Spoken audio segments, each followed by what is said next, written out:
හැමෝටම සුබ දවසක් කියලා ප්‍රාර්ථනා කරනවා. අද පෙබරවාරි 4 වෙනිදා මං කිව්වා වගේම ඔයාලට මම නොමුලේ කියලා දෙන සුගර් ෆ්ලවර් පාඨමාලාවේ පේස්ට් එක හදන්නේ සුගර් පේස්ට් එක හදන්නේ කොහොමද කියලා අද කියලා දෙනවා. ඒකට ඕන ඉන්ග්‍රීඩියන්ට්ස් කොච්චර ප්‍රමාණවල් වලින්ද ඒ ඔක්කොම අද කියලා දෙනවා. ඒ හදන හැටිත් එක්කම ඒ හින්දා අපි දෙයියන් එක හදන විදිය බලන්න. මුලින්ම කෝන් ෆ්ලවර් වලින් කප් දෙකක් ඔය CMC නැත්තම් තයිලෝස් පවුඩර් වලින් ටේබල් ස්පූන් 2.5කුයි බෝල් එකකට එකතු කරගන්න ඕනේ. කෝන් ෆ්ලවර් එක කප් එකයි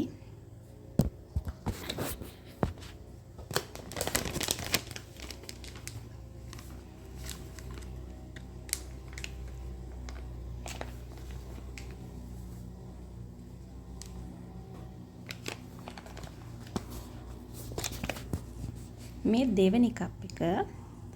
දෙවෙනි කප් එකෙන් ඔක්කොම දාන්නේ නෑ අපි චූට්ටක් කප් එකේ ඉතුරු කරගන්න. ඒ අපි මේ sugar syrup එක කොම දාලා මේක අනනකොට මික්ස් කරනකොට අපිට මේක හරියටම හදා ගන්න ඕන නිසා පොඩ්ඩක් ඉතුරු කරගන්න. ඊට පස්සේ මේකට එකතු කරන්න ඕනේ තයිලෝස් පවුඩර් ටේබල් ස්පූන් 2.5ක්.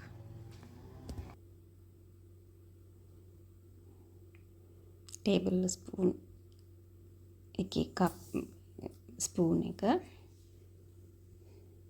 මේකෙන්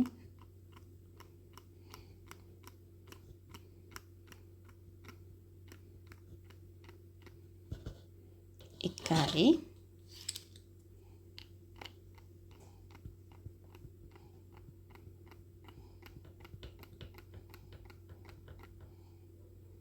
දෙකයි දැන් ටේබල් ස්පූන් භාගේ ස්පූන් එකෙන් එකයි කියන්නේ 2.5.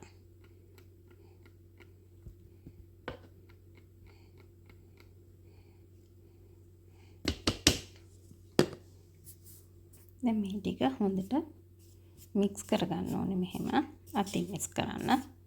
හොඳට මික්ස් කරගන්න. හැම තැනටම මේ තයිලස් පවුඩර් එකතු වෙන විදිහට මික්ස් කරලා එක පැත්තකින් තියාගන්න.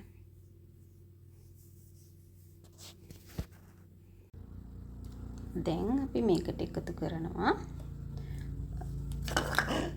ලික්විඩ් ග්ලූකෝස් කප් භාගයකුයි වතුර කප් භාගයකුයි vegetable oil table spoon 2කුයි. මේ එකතු කරන්නේ liquid glucose එක.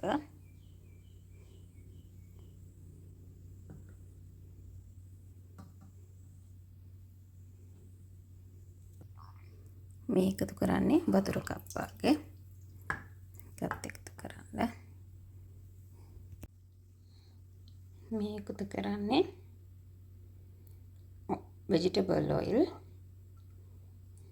table spoon 2ක්.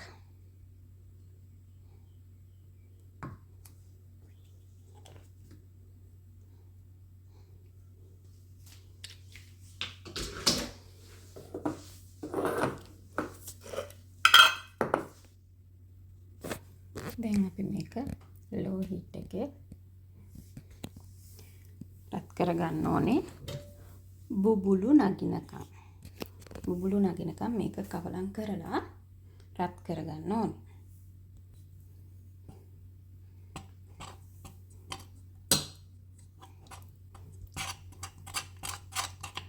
හොඳට දිය වෙනකම් ලික්විඩ් ග්ලූකෝස් එක දිය වෙනකම් හොඳට කවලම් කරන්න ඕනේ. කරලා මේක බුබුලු නගිනකම් අපි රත් කරගන්න ඕනේ.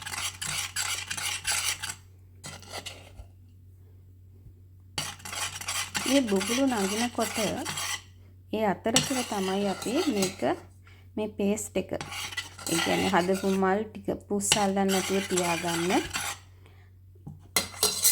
අපි දාන්නේ සිට්‍රික් ඇසිඩ් වලින් ටීස්පූන් එකක් විතර.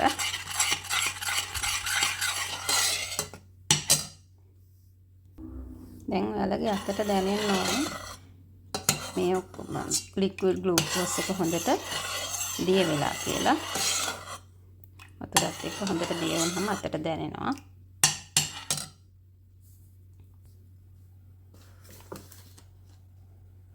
මේ අපි එකතු කරගන්නේ සිට්‍රික් ඇසිඩ්. එකත් හොඳට කලවම් කරන්න. ඒක ටිකක් සීනි කැට වගේ තියෙන්නේ. ඒක හොඳට දිය වෙනකන් කලවම් කරන්න.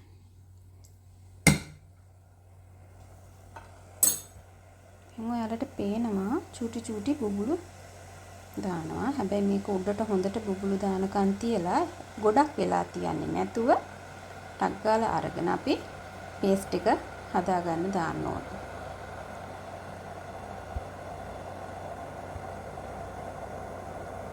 මේ වටේම බුබුලු නගිනකන් තියන්න.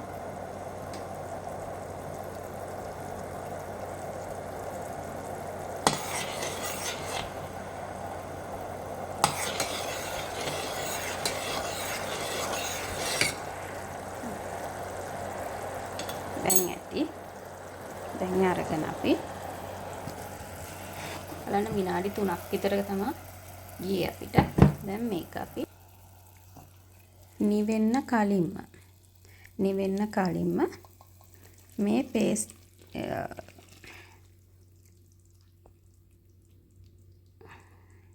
කෝන්ෆ්ලවර් එතකොට තයිලෝස් පවුඩර් එකතු කරපුවා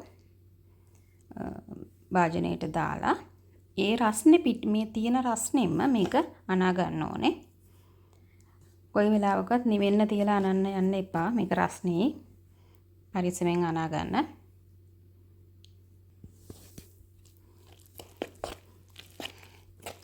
මේකේ තියෙන රස්නේ චුට්ටක් නිවෙනකන් හැන්දෙන් කවලම් කරලා ඊට පස්සේ අපි මේක අතින්ම අනා ගන්න ඕනේ.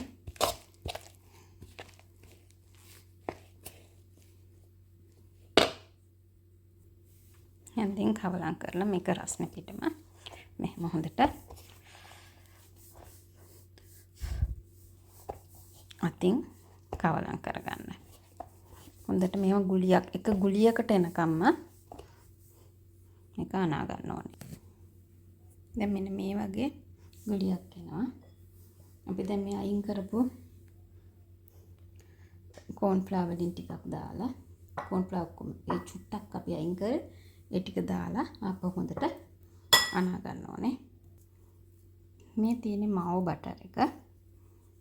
එහෙමත් නැත්නම් ভেජිටබල් ෂෝට්නින් එක. මේකෙන් ටිකක් අතට අරගෙන ඒක අතේ හොඳට ගාගෙන මේක අනා ගන්න පුළුවන්. දැන් මේකට අපි එකතු කරනවා white කලරින් එක.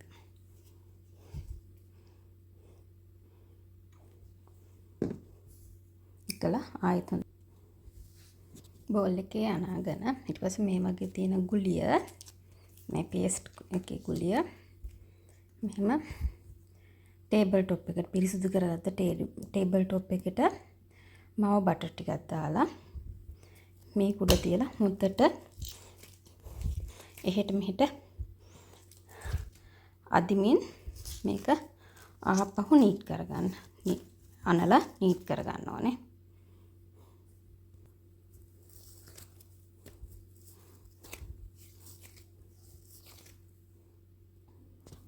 මෙන්න මේ වගේ එක ගුලියකට අපිට හදා ගන්න පුළුවන්. මේක ටිකක් නිවෙන්න දෙන්න ඕනේ. අපි සිප්ලොක් බෑග් එකකට දාන්න කලින් හොඳට නිවෙන්න ඇරලා ඊට පස්සේ තමයි සිප්ලොක් බෑග් එකකට දාලා හොඳට වැහෙන්න හුලං වදින්න නැති වෙන්න මොකක් හරි බොක්ස් එකකට දාලා ඒකෙත් ලිඩ් එක වහලා ෆ්‍රිජ් එකෙන් තියන්න ඕනේ. ඒ වගේම තමයි කියන්න ඕනේ මේක හදන්න ටිකක් අමාරුයි වෙලා යනවා කියලා එකපාරම ගොඩාක් ලොකු ප්‍රමාණයක හදාගන්න තියාගන්න එපා. මොකද මේක ටිකක් අනන්න අපහසුයි. එතකොට ඔයාලගේ මේ පේස්ට් එක අපත යන්න පුළුවන්. මොකද පෙටල්ස් වලට ගන්නකොට අපි ගොඩාක් මේක තුනී කරගන්න ඕනේ. මෙහෙම තුනී කරගන්න හම්බෙන්නේ නැහැ. අපි ගොඩාක් ලොකු ප්‍රමාණයක් අරන් අනන්න ගියොත් එහෙම අපිට ඒක කරගන්න බැරි වෙන හින්දා. ඒ හින්දා මේ දීපු ප්‍රමාණයෙන් මුලින් හදාගන්න. මේකෙන් සෑහෙන ප්‍රමාණයක් හදන්න පුළුවන් මල්. ඒ හින්දා මේකෙන් මේ ප්‍රමාණය හදාගෙන තියාගන්න. මේක දැන් අපිට මෙන්න මෙහෙම හොඳට අදින්න පුළුවන්. හොඳ සොෆ්ට් එකට තියෙනවා. මේක අපිට පෙටල් හදන්න ගොඩක් තුනී කරගන්න හරිම පහසුයි.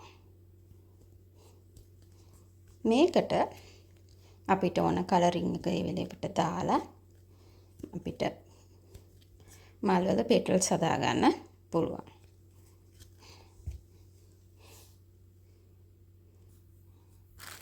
මම මේ පේස්ට් එක සිප්ලොක් බෑග් එකකට දාලා සීල් කරගත්තා.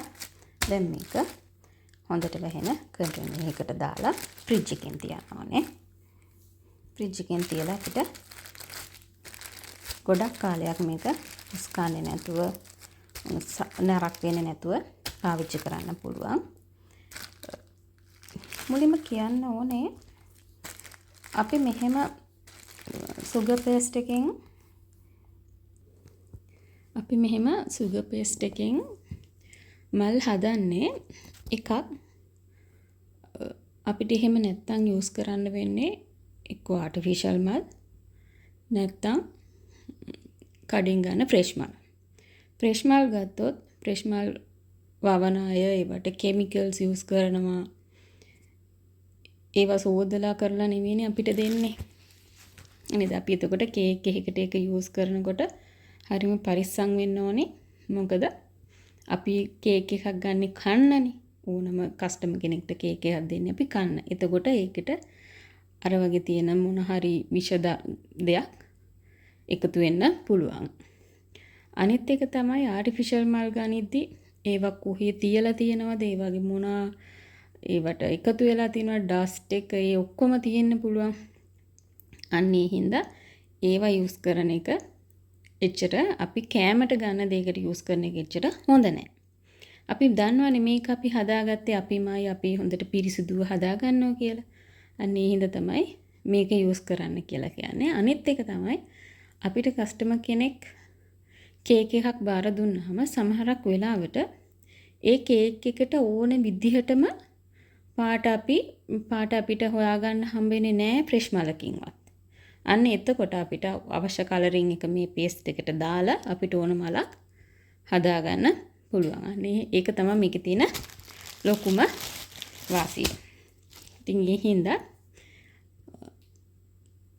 මේ පෙබරවාරි මාසේ මුල් සතියේ මම පටන් ගත්තේ මේ ක්ලාස් එකේ මුල්ම පාඩම පේස්ට් එක හදන එක. පේස්ට් එක හදන එක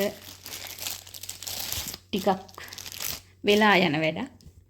ඒ හින්දා ඊළඟ සතියේ ඉඳන් අපි බේසික්ම හදන්න පුළුවන් මලේ ඉඳලා පටන් ගන්න මේ පාඩම් ටික එක දිගට කරගෙන යමු. ඉතින් හැමෝටම ආයෙත් සුබ දවසක් කියලා ප්‍රාර්ථනා කරනවා. මම අදට නවතිනවා. ගොඩක් ස්තුතියි මාත් එක්ක රැඳිලා හිටියට. මගේ මේ වීඩියෝ එකෙන් ඔයාලට මොනවා හරි ප්‍රයෝජනයක් ලැබුණා නම් ලයික් එකක් දාන්න, කැමති නම් සබ්ස්ක්‍රයිබ් කරන්න. තවත් කෙනෙකුට මේක වැදගත් කියලා හිතනවා නම් ෂෙයා කරන්න. ගොඩක් ස්තුතියි.